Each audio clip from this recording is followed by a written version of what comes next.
காவல்துறை அதிகாரிகள் மற்றும் பெண் காவலர்கள் குறித்து அவதூறாக பேசிய யூடியூபர் சவுக்கு சங்கர் கைது செய்யப்பட்டுள்ளார்.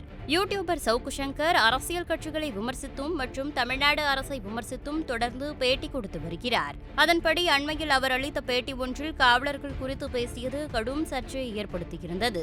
இதுகுறித்து கோவை சைபர் கிரைம் போலீசார் வழக்கு பதிவு செய்து தேனி மாவட்டத்தில் தங்கியிருந்த சவுக்கு சங்கரை அதிகாலை 3 மணிக்கு கைது செய்தனர். தேனியிலிருந்து கோவைக்கு சவுக்கு சங்கரை அழைத்து வரும்பொழுது அவர்கள் வந்த வாகனம் சிறிய விபத்துக்குள்ளாகியது.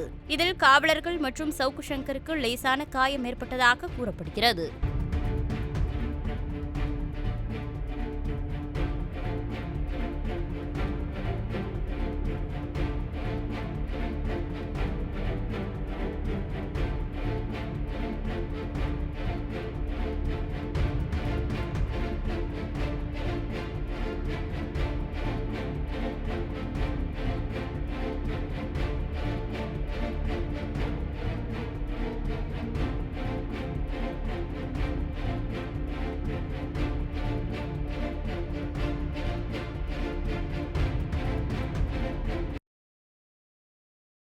செய்திகளை உள்ளது உள்ளபடி தெரிந்து கொள்ள ரெஃப்ளெக்ட் நியூஸை சப்ஸ்கிரைப் பண்ணுங்க.